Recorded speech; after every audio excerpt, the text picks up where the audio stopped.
Hello everyone, and welcome back to Conspiraseed. Today, in light of his passing, we'll be talking about the Unabomber. I've been working on this script on and off for almost as long as the channel's been around, and the script is 13 times longer than my usual scripts. It's actually kind of crazy. I finished it like 3 days ago, and I just wrote, Ted Kaczynski passed away on blank, and I left a blank at the end, and he died today. So I'm wearing my Ted Kaczynski shirt.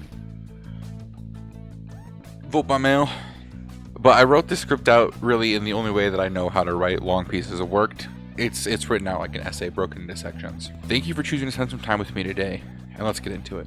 From 1978 to 1996, a series of bombings terrorized the United States, leaving a trail of destruction, fear, and death in its wake. The Unabomber, a faceless figure, targeted universities, airlines, and technology-related institutions, striking at the heart of America's academic and technological progress. The Unabomber's attacks were carefully planned and executed, and accompanied by a manifesto that outlined his ideology. His reign of terror captivated the nation, leading to one of the most extensive and challenging manhunts in FBI history.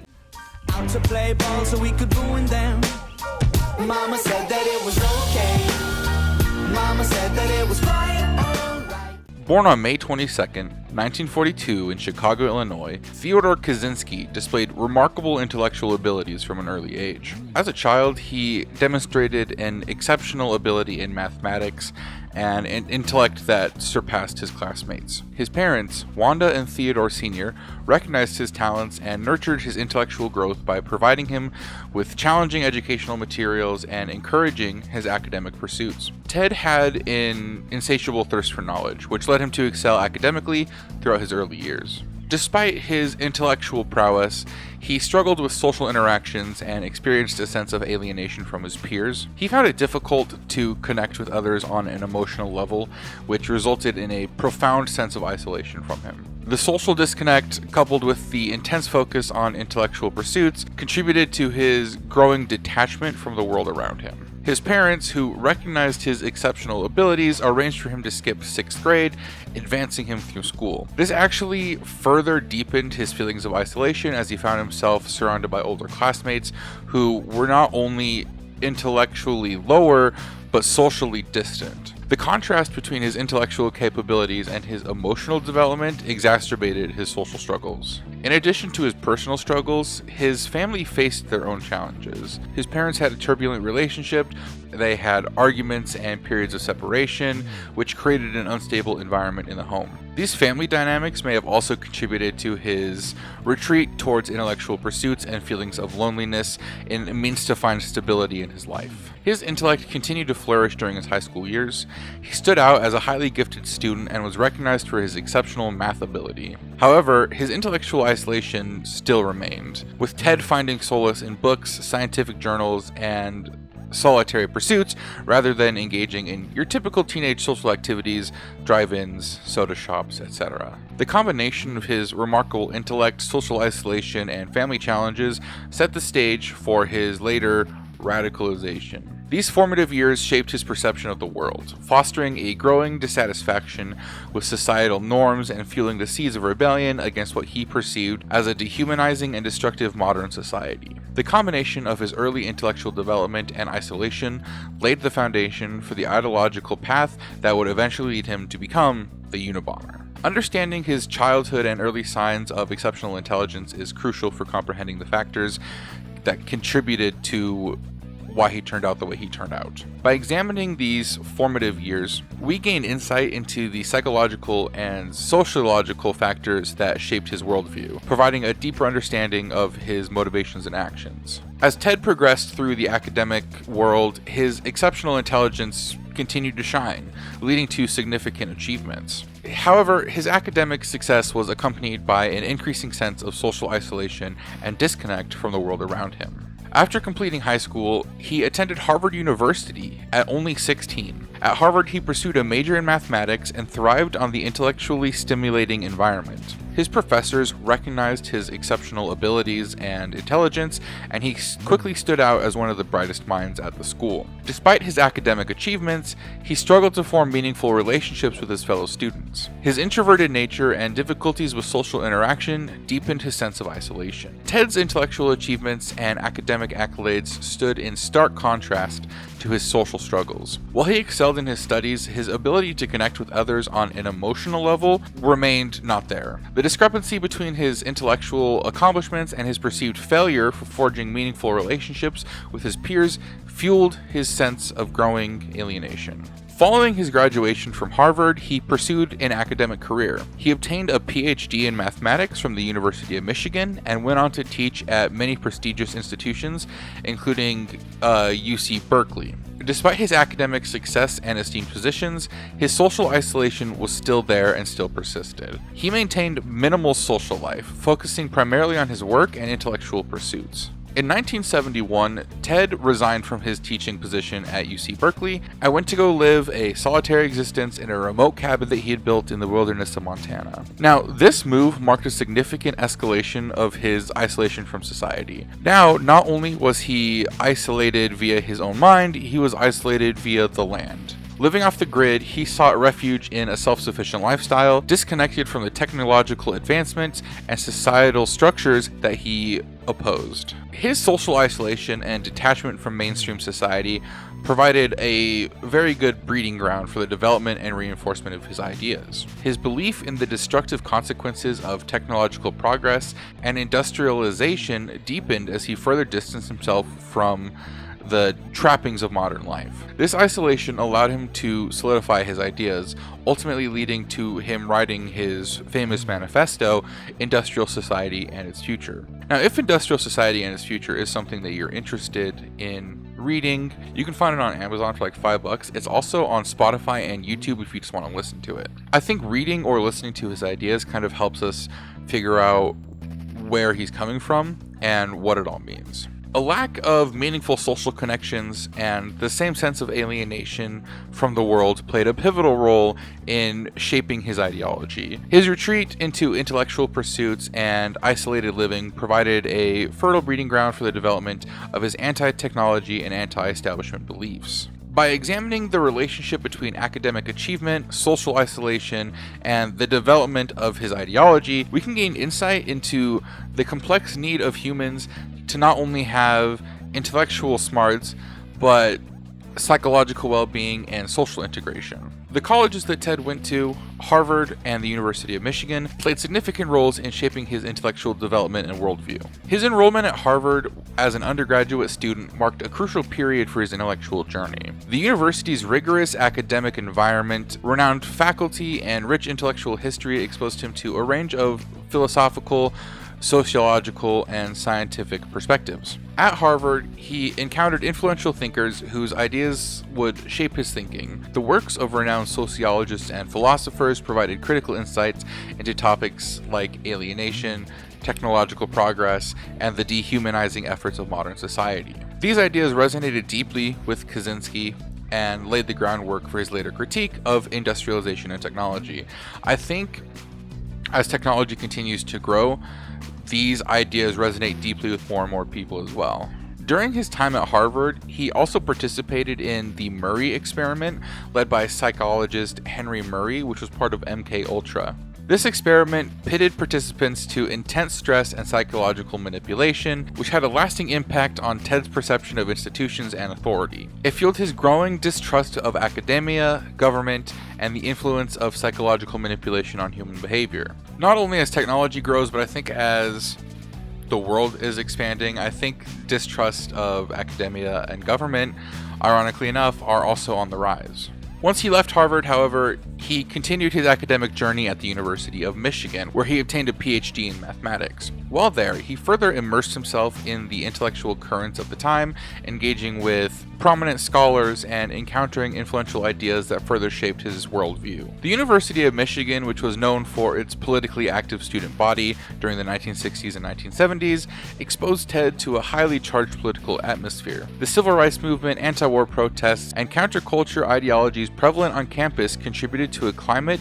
of dissent and social critique. Ted, though not overtly involved in these movements, absorbed the general spirit of rebellion and discontent, which also may have influenced his ideology. The academic environment at the University of Michigan provided Ted with access to leading scholars and groundbreaking research. The different approaches in the fields of mathematics, psychology, and sociology exposed him to a wide range of ideas that challenged conventional wisdom and questioned the consequences of technological progress. The combined influences of Harvard and the University of Michigan on Ted's intellectual development were instrumental in shaping his ideology. The exposure to critical theories, socio-political movements, and the impact of psychological experimentation, known as MKUltra, fueled his growing disillusionment with modern society and its technological advancements. These formative experiences laid the groundwork for his later critique of industrialization, technology, and the dehumanizing effects of societal progress, a lot of which can be seen today. Ted's deep-seated opposition to the dehumanizing effects of technology and industrialization became a central tenet of his ideology. Influenced by thinkers like Jacques Ellul and the writings of Ludites, he believed that modern technological advancements were eroding individual freedoms, degrading the natural environment, and leading to a loss of human autonomy. And it's hard to say that I don't agree with him. It's very obvious to see what's happening to the environment due to these technological advancements. Individual freedoms are being given up with new technologies that track us everywhere we go, and human autonomy is slowly dwindling. Building upon his anti-technology stance, he developed a broader critique of industrial society as a whole. He argued that the pursuit of material progress and the relentless drive for efficiency were eroding human values, fostering inequality, and stifling individual freedom. His manifesto, Industrial Society and Its Future, outlined these criticisms and called for a radical transformation of social structures. His social isolation, difficulties with interpersonal relationship, and an overall sense of alienation heightened his skepticism towards societal structures and institutions. Despite his academic success, Ted grew increasingly dissatisfied with academia, perceiving it as an intellectual echo chamber that perpetuated harmful ideologies and failed to address the fundamental problems of modern society. This disillusionment with the academic establishment further pushed him towards his ideology, and I actually think that we can see a lot of that today as well, where it's hard to challenge ideas on a college campus without being canceled. Now, Ted's retreat to his remote cabin in Montana exposed him firsthand to the destructive consequences of the environmental degradation. The encroachment of industrialization and technology on the natural world deepened his convictions about the urgent need to challenge the status quo and dismantle the systems he believed were responsible for the ecological crisis.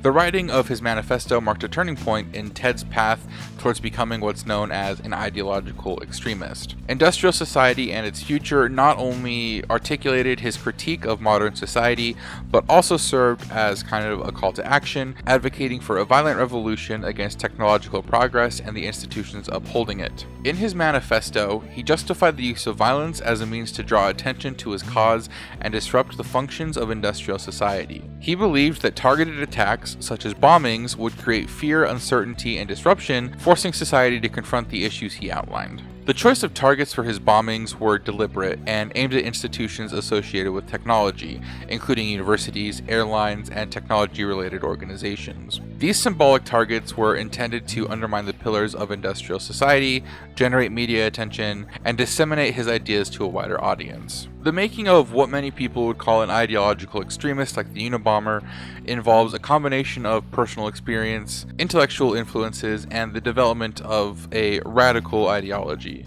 His journey from a gifted mathematician to a domestic terrorist was shaped by his intellectual radicalization, personal disillusionment, and the writing of his manifesto. Mama said that it was okay. Mama said that it was quite alright. One of the most significant aspects of Ted's radicalization was the writing and distribution of his manifesto. Industrial Society and Its Future, commonly referred to as just the Unabomber Manifesto, served as a central piece of his ideology and served as a call to action against what he perceived as the destructive forces of modern industrial society.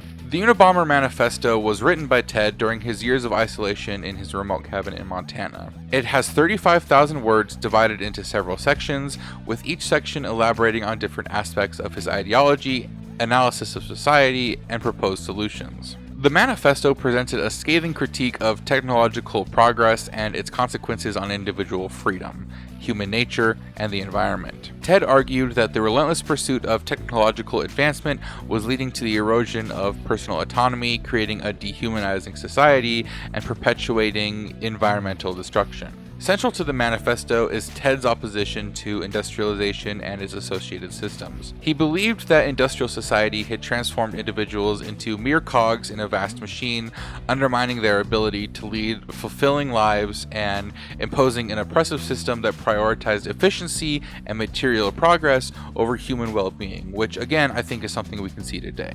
Ted delved into the psychological and societal effects of industrialization in his manifesto. He contended that the pressures of modern life, driven by competition, consumerism, and a relentless pursuit of material wealth, created widespread dissatisfaction, alienation, and psychological distress among individuals. According to the manifesto, technology played a central role in the consolidation of power by institutions and the manipulation of individuals. Ted argued that technology facilitated surveillance, mass media manipulation, and the erosion of privacy, enabling institutions to exert control over individuals and shape their behaviors, which I also think we can see today in governmental psyops and the NSA spying on anyone they want illegally.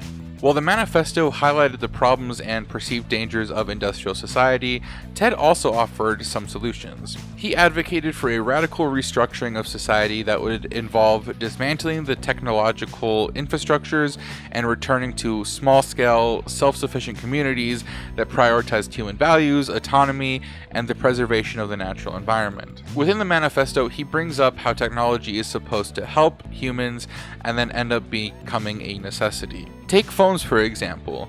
When cell phones first came out, they were something nice that you could have to communicate with other people. Now, in today's society, it's necessary to have a phone, a cell phone. Same with cars. When cars first came out, it could help you travel or get somewhere you wanted to go faster than a horse and carriage. Now, in today's society, it's necessary to own a car to even get to work. Perhaps the most controversial aspect of the manifesto was Ted's call for a violent revolution against technological progress and institutions that upheld it. He believed that targeted acts of violence, such as bombings, were necessary to disrupt the functioning of industrial society, generate fear and uncertainty, and force society to confront the issues that he outlined. The Unabomber Manifesto, with its powerful critique on industrial society and its proposed solutions, attracted significant attention when it published in major newspapers in 1995. That's the year I was born. The manifesto raised intense debates about the impact of technology, the role of social institutions, and the potential for violence as means of societal change. While Ted's extreme methods garnered widespread condemnation, the manifesto's publication also sparked discussions about the potential negative consequences of technological progress, the erosion of personal freedoms, and the ethical implications of modern industrial society. Understanding these ideas expressed in the Unabomber Manifesto is crucial for comprehending his motivations and the intellectual underpinnings of his violent actions. It highlights the power of radical ideologies, the influence of philosophical and socio-political ideas, and the complex relationship between societal progress, individual autonomy, and the preservation of human values. The Unabomber Manifesto reflected a radical philosophy that underpinned Ted's critique of industrial society and his call for revolutionary change. This philosophy was shaped by a combination of philosophical, socio-political, and psychological influences,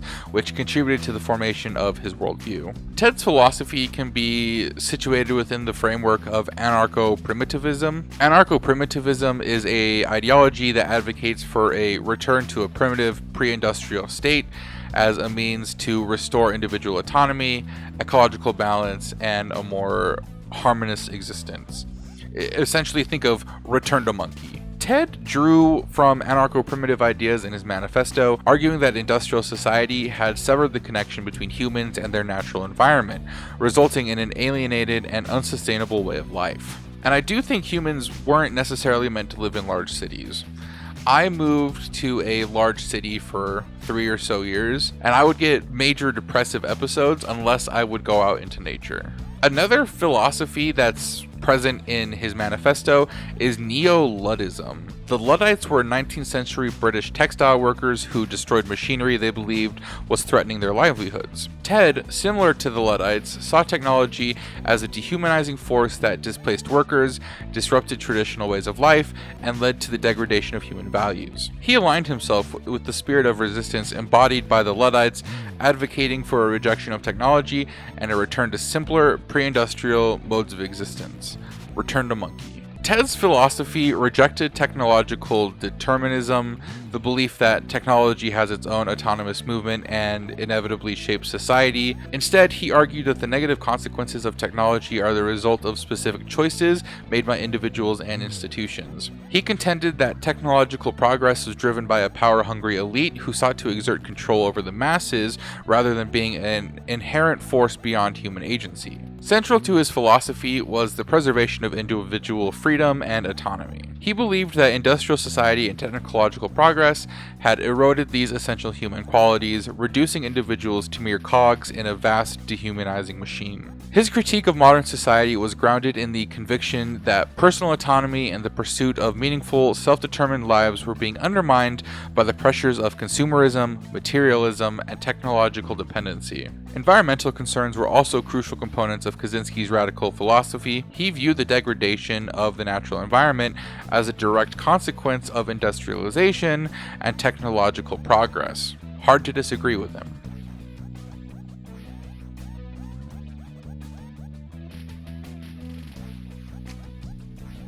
In his manifesto, he argued that the pursuit of economic growth and technological advancement had led to widespread ecological destruction, threatening not only the well-being of the planet, but also the long-term wellness of humans. The Unabomber Manifesto presents a compelling and thought-provoking critique of technological progress and societal consequences. His analysis encompasses various aspects of modern industrial society, shedding light on the potential dangers and detrimental effects of unfettered technological advancement. Ted argues that technology, particularly in the context of industrial society, leads to the dehumanization of individuals and the erosion of personal autonomy. He contends that the pursuit of efficiency and material progress subjugates human values and reduces individuals to passive consumers within a mechanized system. The relentless push for productivity and the drive for economic growth, fueled by technological innovation, contributed to a society where people become mere components in a larger machine. The manifesto delves into the psychological consequences of technological progress, highlighting the pervasive sense of alienation and dissatisfaction prevalent in modern society. Ted suggested that the emphasis of material acquisition and the consumerist culture perpetuated by technology have disconnected individuals from authentic human experiences and meaningful relationships. The proliferation of virtual interactions, for instance, is seen as a contributing factor to the erosion of genuine human connection and the rise of social isolation. This can be seen via social media, right? You're not interacting with people, you're interacting with a machine via people. Ted's critique extends on the environmental impact of technological progress. He argues that industrialization, driven by the pursuit of economic growth and increased production, leads to the exploitation and destruction of the natural world. The manifesto emphasizes the long-term consequences of environmental degradation, including climate change, species extinction, and the depletion of vital resources. He asserts that technological progress has created an unsustainable trajectory that jeopardizes the well-being of the planet and future generations. Another significant aspect of his critique is the examination of the power dynamics inherent in technological progress. He argues that technology enables institutions, both governmental and corporate, to exert control over individuals through surveillance and manipulation. The manifesto raises concerns about the erosion of privacy, the rise of mass media influence, and the potential for technological systems to enable authoritarian control, ultimately restricting personal freedoms and autonomy. TED cautions against the unchecked pursuit of technological advancement, highlighting the potential unintended consequences and unforeseen risks that emerge as a result. He argues that the rapid pace of technological development often outpaces society's ability to fully comprehend and address the risks associated with new technologies. The manifesto points to examples such as nuclear power, genetic engineering, and artificial intelligence, where the potential for catastrophic outcomes necessitates a more cautious approach to technological progress. While I do agree with some of his manifesto, this is a point that I disagree with, at least with nuclear power.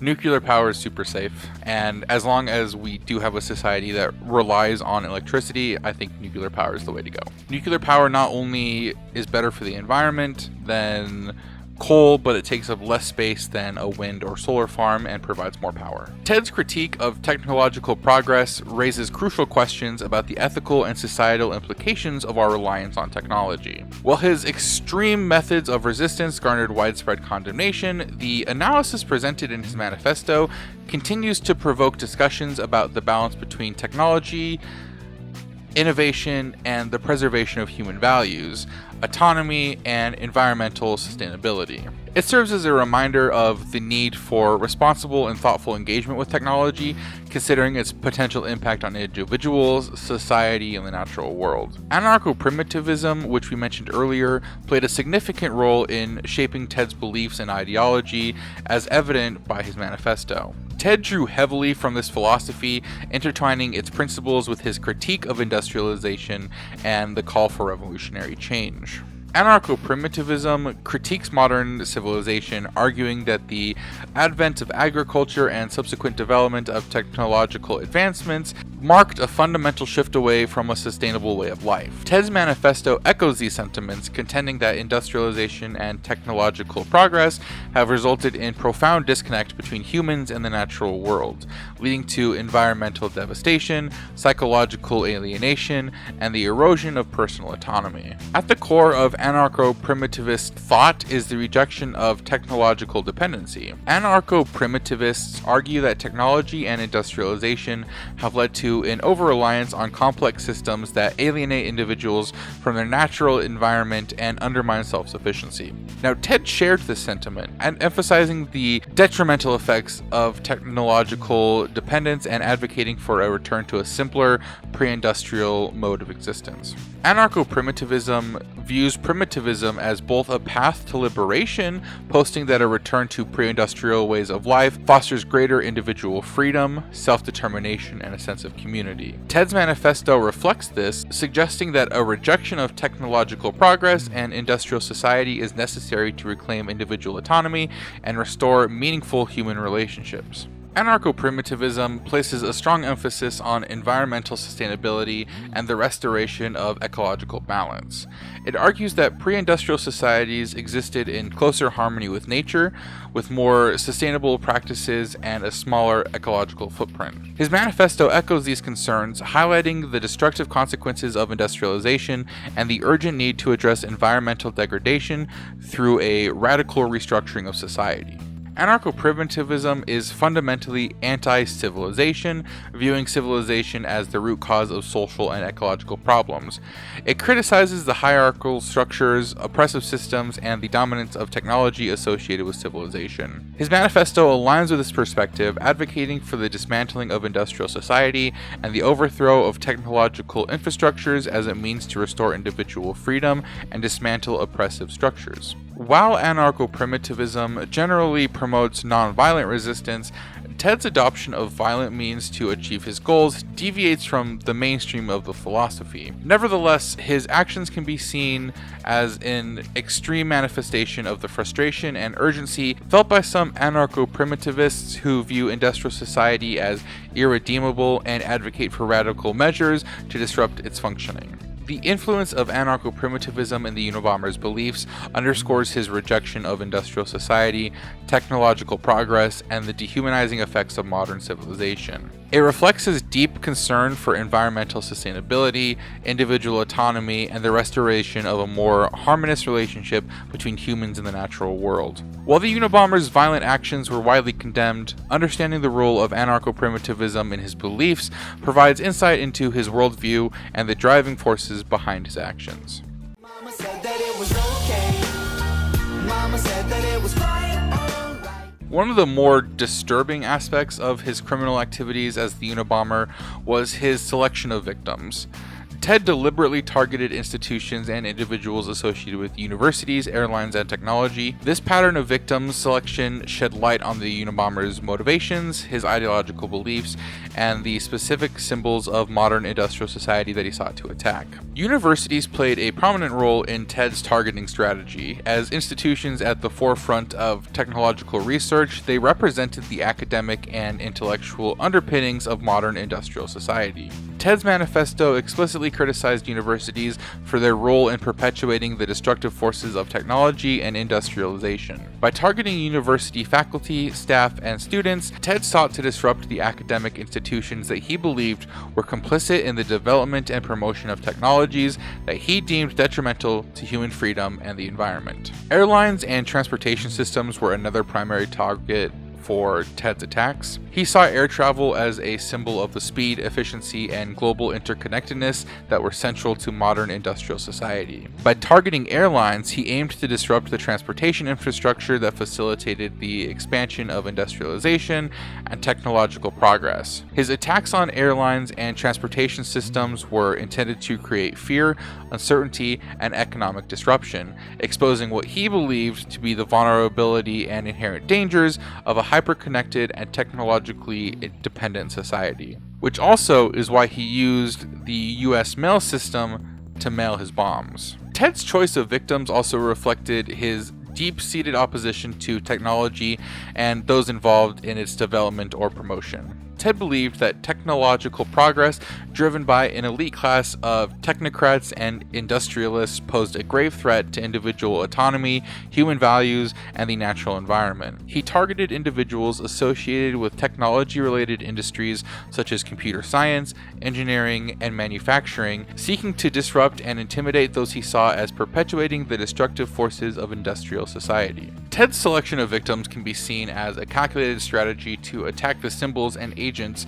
of modern industrial society. By targeting universities, airlines, and individuals involved in technology, he aimed to disrupt the institutions and systems that he believed were responsible for the erosion of individual autonomy, the degradation of the environment, and the perpetuation of a dehumanizing way of life. Now, it is important for me to note here that his actions were indeed acts of terrorism that resulted in, the loss of innocent lives and severe injuries. While I do think it is maybe the best way he could have got his manifesto widely published, and I do think the publishing of his manifesto ended up being a good thing, I don't think his way of going about it was as good of a thing. Ted's expertise in bomb making revealed a high level of technical knowledge and meticulous planning. An analysis of his methods provided insights into his capabilities, motivations, and the extent of his commitment for carrying out acts of terrorism. He possessed a deep understanding of electronics, chemistry, and engineering principles necessary to design and build explosive devices. His expertise allowed him to create intricate triggering mechanisms, conceal explosive materials, and assemble devices that were capable of inflicting maximum damage upon detonation. Do you want to hear a real conspiracy? Roughly 50% of all my viewers are not subscribed. That's 50% of people, that's half of the people that watch my videos are not subscribed. Go ahead, hit that subscribe button today. Remarkably, actually, he acquired his bomb-making knowledge through self-study. During his time as a mathematics professor, he utilized university libraries to access scientific and technical literature, where he meticulously studied to expand his understanding of explosives and their construction. This self-education process kind of shows us his exceptional intelligence, his resourcefulness, and his determination in acquiring the necessary skills to carry out his acts of terror. Ted's bomb designs demonstrated a high level of ingenuity and sophistication. He employed a variety of techniques to conceal explosive materials and create triggering mechanisms that would be difficult to detect or disarm. For instance, he would use wooden boxes or common household objects as bomb casings to blend in with the surrounding environment and avoid suspicion. You want to come up? He also incorporated anti-tampering mechanisms to prevent accidental detonation or defusing attempts. The Unabomber's attacks were marked by meticulous planning and careful execution. Ted conducted extensive research on his victims, their affiliations, and their routines, ensuring that his attacks would have maximum impact. He targeted individuals at specific locations, such as universities and airlines, to symbolically challenge the institutions that he despised. This strategic approach showcased his dedication to not only causing harm, but also delivering a powerful message through his acts of violence. Over the course of his 17-year bombing campaign, Ted's tactics evolved. He refined his bomb-making techniques, making it increasingly difficult for law enforcement to identify and apprehend him. This ability demonstrated his ability to learn from past mistakes and adjust his methods to avoid detection, further illustrating his determination and commitment to his cause. The analysis of Ted's bomb-making expertise reveals a highly intelligent and methodical individual who possessed a deep understanding of technical principles and demonstrated a meticulous approach to his acts of terrorism. Now, it's essential to recognize the significance of his technical knowledge and capabilities in understanding the extent of the threat he posed and the challenges law enforcement faced when trying to apprehend him. The Unabomber's campaign of terror had profound psychological impacts on both the direct victims of the bombing and society as a whole. The intentional targeting of individuals and institutions, coupled with the fear and uncertainty generated by the attacks, created a climate of apprehension and psychological distress that extended far beyond the immediate victims. The victims who directly experienced the bombings endured physical injuries, but they also suffered severe psychological trauma. Survivors of the attacks often developed symptoms of PTSD, including flashbacks, nightmares, anxiety, and hypervigilance. The sudden and unpredictable nature of the bombings, along with the life-threatening injuries inflicted, left lasting psychological scars on the victims, their families, and their communities. The Unabomber's attacks instilled a pervasive sense of fear and anxiety within society. The unpredictability and randomness of the bombings created a climate of uncertainty where anyone could potentially be a target. This heightened state of alertness and apprehension had a profound impact on people's daily lives, affecting their sense of safety and security. The fear and anxiety provoked by the Unabomber's actions extended far beyond his immediate victims, permeating society as a whole. Ted's bombings created a climate of mistrust and paranoia as individuals and institutions became suspicious of their surroundings and the people around them. The attacks led to heightened security measures and increased scrutiny, contributing to an atmosphere of suspicion and divisiveness. This erosion of trust and the breakdown of social cohesion had long-lasting psychological effects on individuals and communities. Ted's actions captured intense media attention, with his manifesto and the subsequent manhunt being widely covered. If you'd like to watch a good TV show on it, I recommend Manhunt Unabomber. Very, very good show. The media coverage of the bombings, while providing valuable information, also had its own psychological impact. The saturation of news reports, images, and speculation about the Unabomber and his motives served to amplify the fear and anxiety experienced by the public. The sensationalism surrounding the case further fueled public fascination and heightened the psychological toll on both the victims and society. The Unabomber's actions forced society to confront the broader issues he raised in his manifesto, such as the impact of technology, the erosion of individual autonomy, and the pursuit of progress at the expense of human well-being. The bombing sparked discussions and debates about the consequences of industrial society, technological progress, and the potential dangers of a dehumanizing culture. These discussions, while essential, also contributed to the psychological impact on society as people grappled with the complex issues raised by the Unabomber's acts of violence. The Unabomber's bombings left a lasting psychological impact on his victims and society as a whole. The trauma, fear, and anxiety experienced by the victims, coupled with a broader societal implications, served as a stark reminder of the profound psychological toll that acts of terrorism can have. The Unabomber's actions prompted critical reflections on societal issues, but they also highlighted the importance of fostering a sense of safety, trust, and resilience within communities affected by such acts of violence. Over the course of his 17-year bombing campaign, Ted developed a distinct tactic and a signature style that both perplexed law enforcement and left a lasting impression on the public. The evolution of his tactics and the consistent elements of his signature provided crucial clues to the investigation and shed light on his psychological state and strategic approach. In the early years of his bombings, Ted targeted seemingly random individuals. His first bomb, sent in 1978, targeted a Northwestern University professor. Subsequent attacks targeted airline employees, computer store owners, and university faculty members. This randomness and lack of a clear pattern initially posed challenges for law enforcement in identifying a specific motive or determining the Unabomber's target selection criteria. As the bombing campaign progressed, a pattern emerged that revealed the Unabomber's symbolic targeting strategy. He began to focus on universities, airlines, and individuals associated with technology and its development. This shift indicated a deliberate attack on the symbols and institutions of modern industrial society, reflecting his anti-technology and anti-civilization ideas. The symbolic targeting provided insights into the Unabomber's ideological motivations and his desire to challenge and disrupt the foundations of industrial society. The Unabomber's bomb designs evolved over time, becoming increasingly sophisticated and difficult to detect. He employed intricate triggering mechanisms,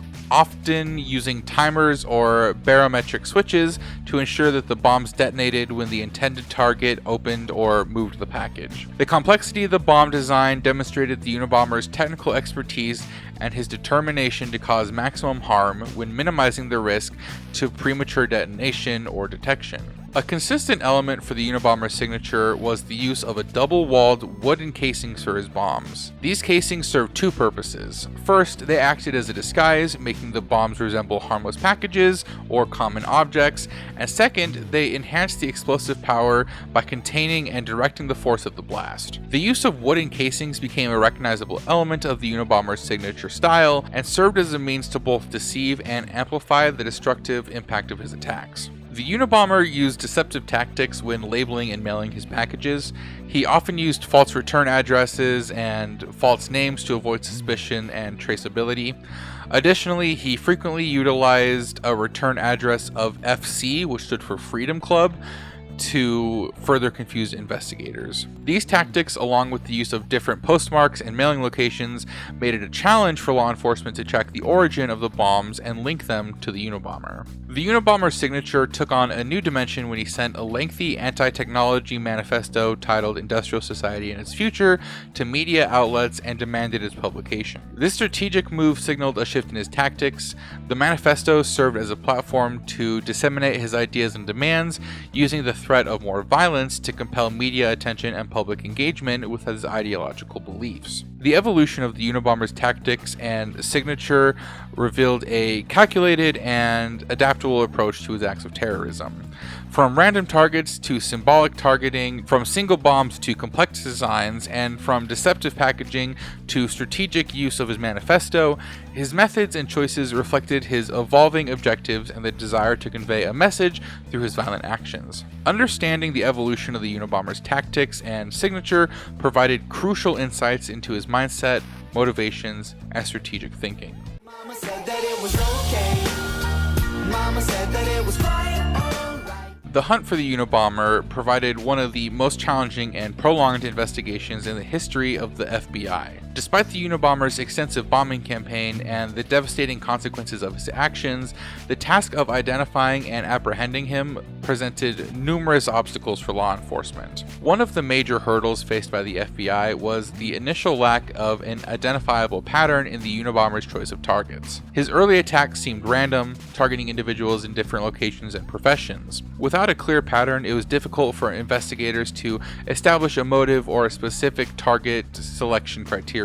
The absence of a discernible pattern hindered the development of a comprehensive profile of the Unabomber, making it harder to narrow down potential suspects. The Unabomber operated across multiple states, mailing his bombs from different locations. The geographical diversity posed significant challenges for law enforcement in coordinating efforts among jurisdictions. The bombings occurred in different regions, making it difficult to establish a centralized investigative command and effectively share information among various law enforcement agencies. The geographic scope of the Unabomber's activities complicated the investigation and prolonged the search for Ted. The Unabomber's ability to adapt his tactics and signature style further complicated the identification process. He made significant changes to his bomb designs, packaging methods, and mailing tactics over the course of his bombing campaign. These altercations made it difficult to establish a distinctive trait that could be used to link the attacks. Ted's ability to evolve and elude capture frustrated law enforcement's efforts to develop a focused and accurate profile of the perpetrator.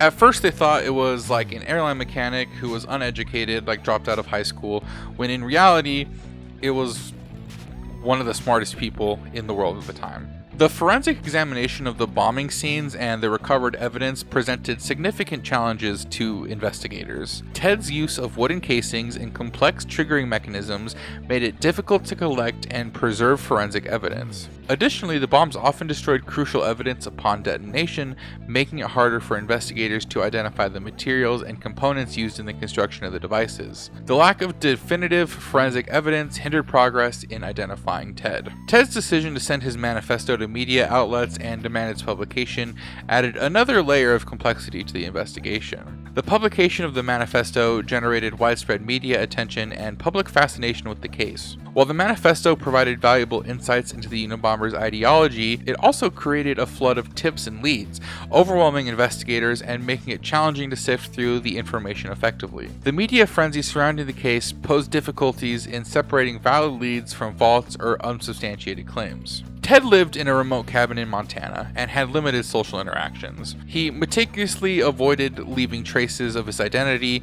further complicating the identification process. Unlike many criminals who leave behind a network of connections and associates, Ted maintained a solitary lifestyle, making it challenging for investigators to establish links or uncover potential leads through his social connections. Despite these challenges, the FBI persisted in their pursuit of Ted. Their investigative efforts were eventually aided by the publication of his manifesto, which led Ted's brother to recognize similarities in their writing style and beliefs expressed in the document. This crucial tip ultimately led to the identification and arrest of Ted Kaczynski in 1996. The FBI's struggle to identify the Unabomber highlighted the complexities and difficulties involved in investigating a serial bomber. Ted's prolonged and elusive bombing campaign presented a unique challenge for law enforcement agencies, requiring a dedicated and specialized investigation effort. In response to the escalating threat and the need for a coordinated approach, the Unabomber Task Force was established, marking a significant turning point for the hunt for the Unabomber. This task force brought together experts from various disciplines, including bomb technicians, profilers, forensic analysis,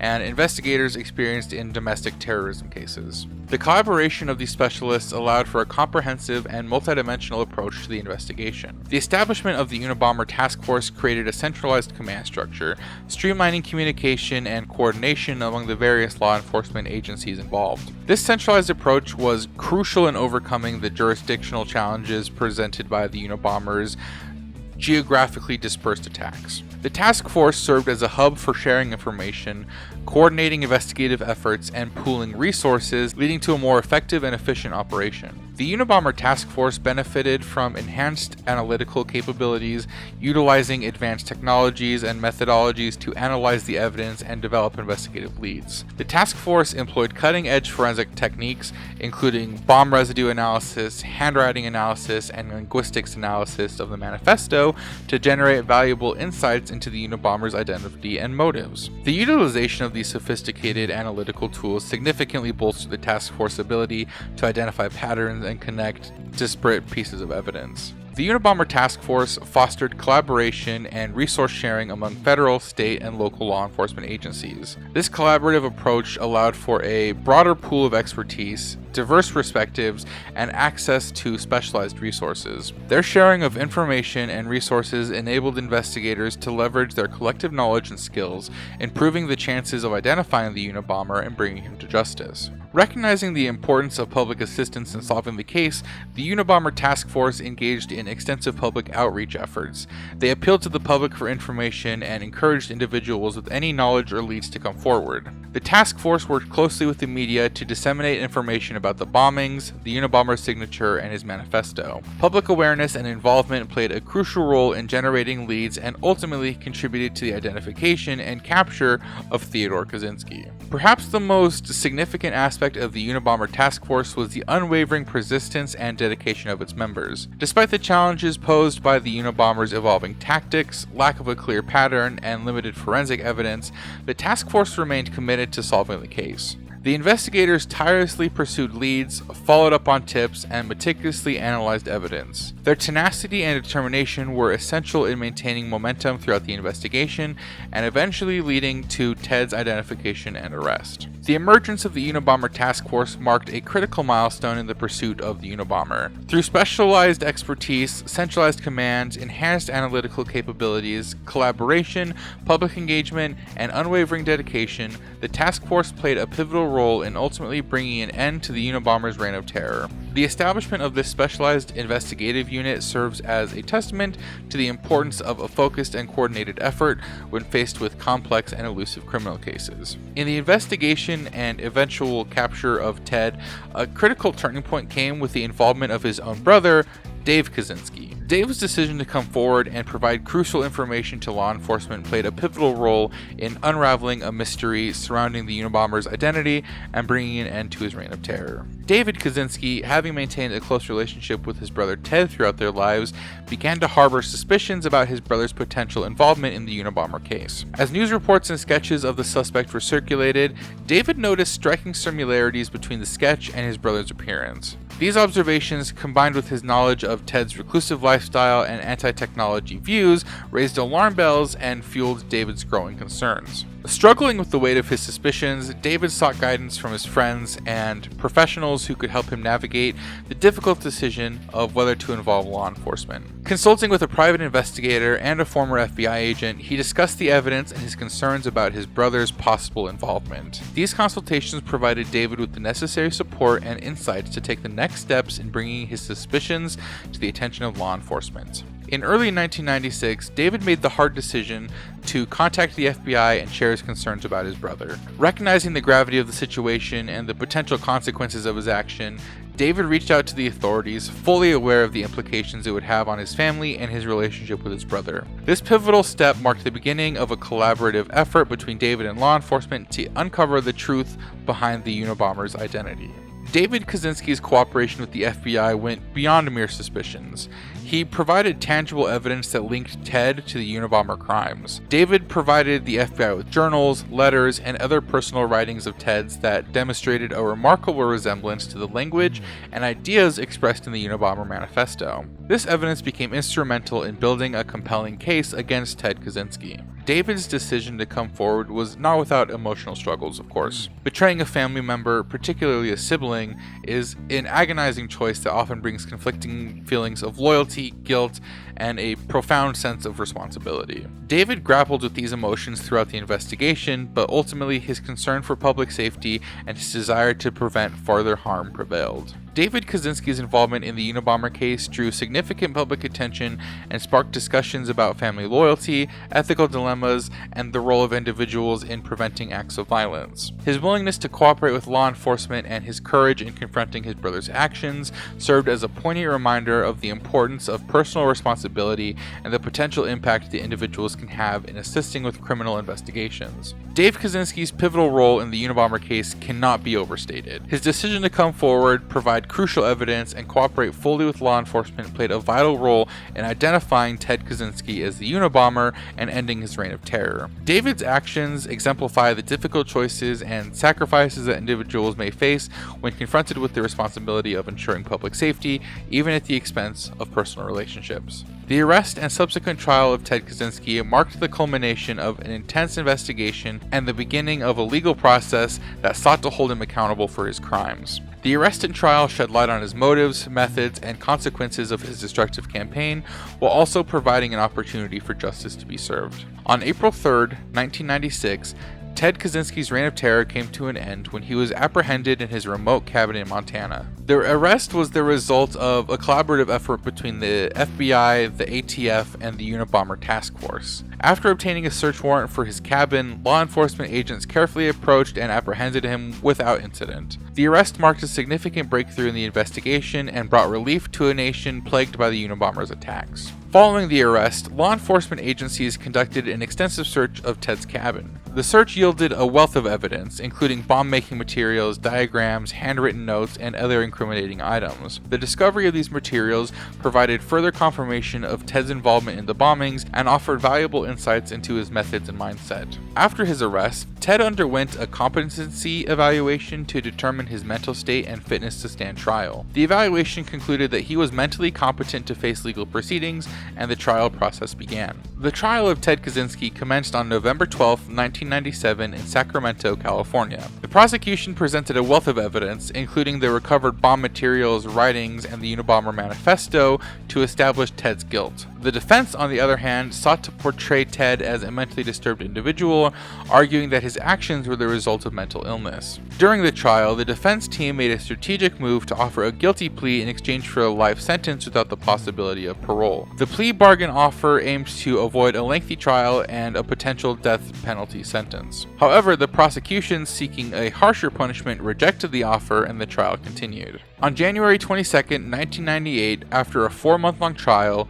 Ted Kaczynski was found guilty on 10 counts, including the bombings that resulted in 3 deaths and numerous injuries. The jury determined that Ted's actions were deliberate and calculated, driven by his anti-technology ideology. On May 4th, 1998, Ted was formally sentenced to 4 life terms in prison without the possibility of parole. The Unabomber's trial and subsequent conviction had a significant impact on both the legal system and public discourse. The case highlighted the destructive power of domestic terrorism and the need for robust investigative efforts to combat such threats. It also raised important ethical and legal questions regarding the balance between personal freedoms and public safety. The Unabomber's arrest and trial brought closure to the victims and their families, allowing them to see justice served. Mama said that it was okay. Mama said that it was quite alright. The Unabomber case captivated the public's attention and garnered extensive media coverage, making it one of the most high-profile criminal investigations in recent history. The combination of Ted's calculated acts of terrorism, the enigmatic nature of his identity,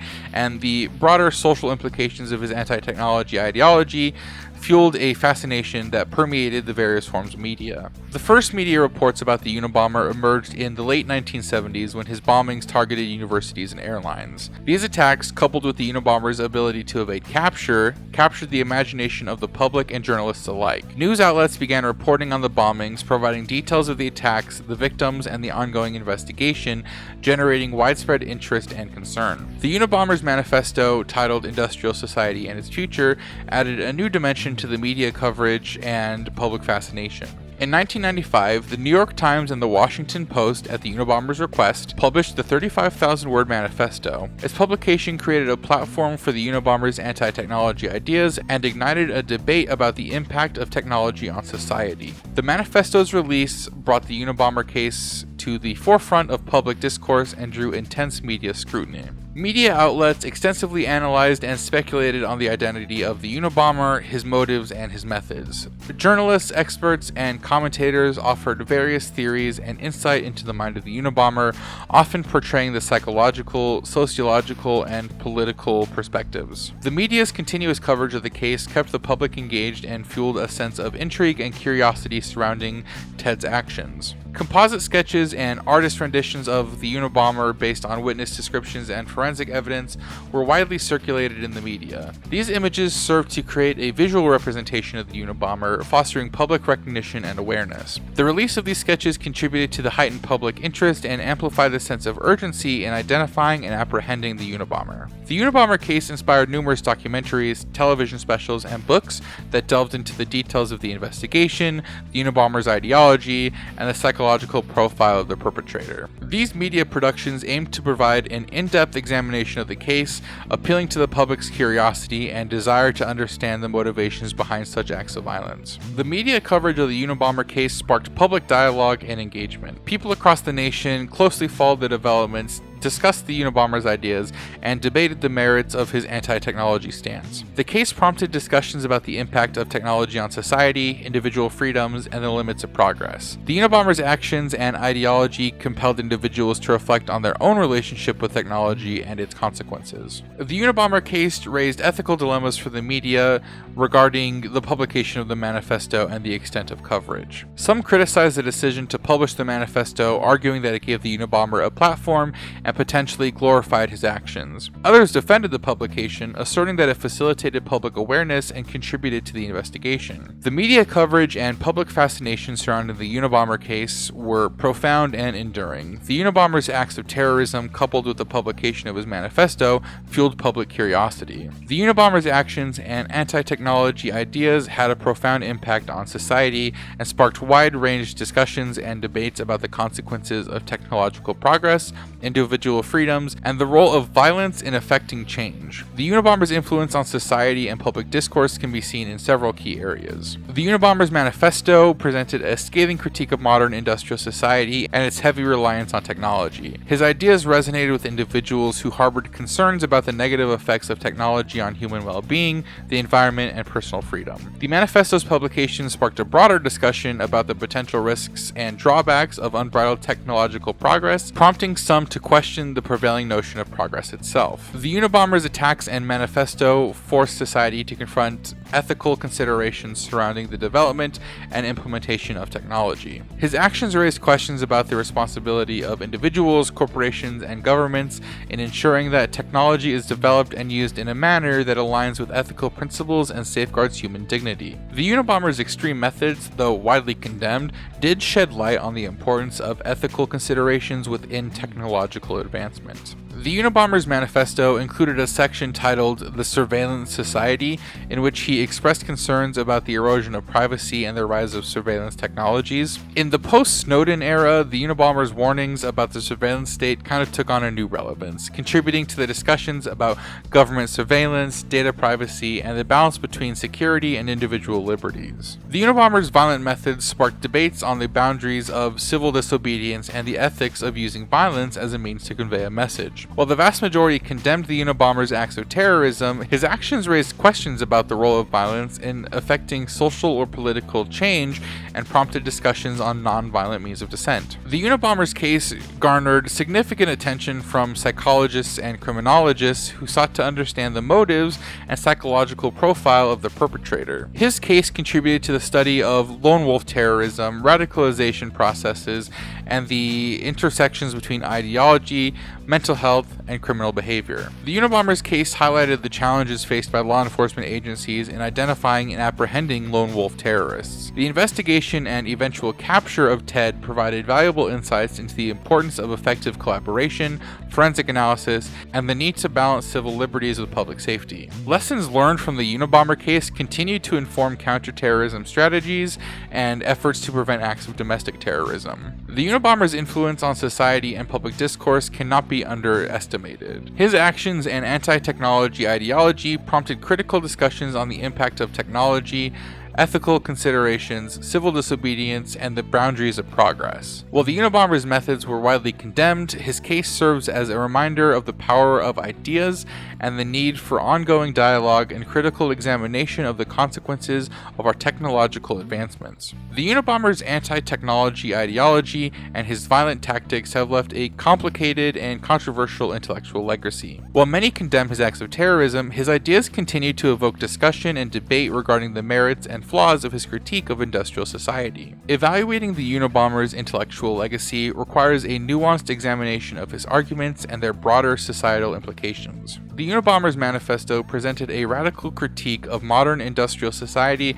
and its dependence on technology. He argued that technology has led to the erosion of individual freedoms, the degradation of the environment, and the dehumanization of human interactions. His critique resonated with individuals who share concerns about the consequences of unchecked technological advancement. One aspect of the Unabomber's critique centered on the notion of social disconnect resulting from technological progress. He argued that the pace of technological development outstrips our ability to adapt, leading to a sense of alienation and disconnect from nature, community, and authentic human experiences. This perspective has spurred discussions about the impacts of technology on human well-being, mental health, and social coercion. The Unabomber's manifesto raised important ethical considerations regarding the impact of technology on society. He questioned the ethical responsibility of those involved in technological development and argued for the re-evaluation of the values driving progress. While the Unabomber's violent methods were widely condemned, his call for ethical reflection continues to resonate with those who advocate for responsible and sustainable technological practices. One of the most controversial aspects of the Unabomber's intellectual legacy is his use of violence in advocating for his ideas. His bombings caused harm, death, and fear, leading many to dismiss his arguments outright due to the inherent immorality of his actions. The Unabomber's use of violence has been widely criticized as ethically and morally unjustifiable, overshadowing the intellectual content of his ideas for many. The Unabomber's manifesto and actions brought attention to topics of concern that had previously received limited mainstream discussion. His extreme tactics thrust issues such as technological progress, environmental degradation, and individual freedoms into public discourse, prompting society to grapple with the complex questions and reassess prevailing assumptions. The Unabomber's violent actions and extremism of his beliefs have often marginalized his intellectual contributions. The association of his ideas with domestic terrorism has hindered their broader acceptance and examination. Many argue that his actions undermine the credibility of his arguments and perpetuate a cycle of violence that detracts from the potential value of his ideas. Evaluating the Unabomber's intellectual legacy requires careful consideration of the broader historical and cultural context in which his ideas emerged. While the Unabomber's methods were indefensible, it is essential to separate his violent actions from the underlying arguments he made. Sort of a separate the art from the artist kind of thing. Engaging with his ideas critically allows for a deeper understanding of the potential societal consequences of technological progress and prompts ongoing discussion about ethical responsibility and the direction of human civilization. Ultimately, Ted's legacy is a complex one. While his violent tactics undermine the legitimacy of his argument to some, his critiques of technological society continues to raise important questions and challenges prevailing assumptions about progress. The Unabomber case provides valuable insight and lessons for combating domestic terrorism, particularly in the context of lone wolf attacks. While the Unabomber's actions were devastating, the response of his acts of violence and the subsequent investigations offer important lessons that can help prevent and mitigate future incitements of domestic terrorism. The Unabomber case highlighted the importance of effective collaboration and information sharing among law enforcement agencies. The establishment of the Unabomber Task Force, which brought together resources from multiple agencies, demonstrated the value of pooling expertise and intelligence. This collaborative approach allowed investigators to leverage a wide range of resources and knowledge, ultimately contributing to the Unabomber's identification and arrest. The Unabomber investigation underscored the critical role of forensic analysis and evidence collection in solving complex cases. Investigators meticulously examined the components of the bombs, trace evidence, and linguistics analysis of the Unabomber's writings to build a profile and gather critical evidence. This attention to detail and scientific approach played a pivotal role in narrowing down potential suspects and ultimately identifying the Unabomber. The Unabomber case demonstrated the importance of public engagement and the role of tips from the public in solving complex criminal investigations. Through media coverage and public awareness campaigns, the public was actively involved in providing information and tips to law enforcement. This collaboration between law enforcement and the public provided instrumental in advancing the investigation and ultimately leading to Ted's capture. The Unabomber status as a lone wolf attacker highlights the need to understand and address the unique challenges posed by individuals acting independently. Lone wolf terrorists may operate under the radar, making it more difficult to detect and prevent their actions. Lessons from the Unabomber case emphasize the importance of identifying behavioral indicators and enhancing community engagement to detect and address the potential threat posed by lone wolves. The Unabomber case underscores the significance of psychological profiling in understanding the motives and potential threats posed by individuals with extreme ideologies. Insights from the Unabomber's psychological profile can inform the development of early intervention programs, and mental health support services to identify and address individuals at risk of radicalization or engaging of acts of domestic terrorism. The Unabomber case raises important questions about the delicate balance between protecting civil liberties and ensuring public safety in the context of counterterrorism efforts. It necessitates ongoing dialogue and critical examination of the methods employed to prevent and combat domestic terrorism. Striking the right balance between proactive security measures and safeguarding civil liberties remains a challenge that requires careful consideration. The Unabomber case also serves as a reminder of the importance of learning from past failures in law enforcement and intelligence gathering. The initial missteps and challenges faced by investigators in identifying the Unabomber highlighted the needs for continuous improvement in investigative technologies, information sharing protocols, and collaboration among agencies. The Unabomber case provides valuable lessons to combating domestic terrorism, enhancing collaboration, leveraging forensic evidence, engaging the public, understanding the lone wolf threat, psychological profiling, and maintaining a delicate balance between civil liberties and public safety are key components of an effective strategy. By learning from past experiences and adapting approaches to evolving threats, society can work towards preventing and mitigating future incidents of domestic terrorism. Theodore Kaczynski passed away in prison on June 10th, 2023. May God have mercy on his soul. Alright, well, that is the story of one Theodore Kaczynski, the Unabomber. Thank you so much for choosing to spend some time with me today. It really means the most. I appreciate each and every one of you. I'll catch you guys in the next one. Slowly at the top, all of my enemies have been defeated. They're probably been sitting on my head for too long and stop the negative is leaking. Don't follow the crowd, the crowd is leading. Stay solo, some better about all of my demons. Looking for proof to take deep in, cause they're feeding them all of my secrets.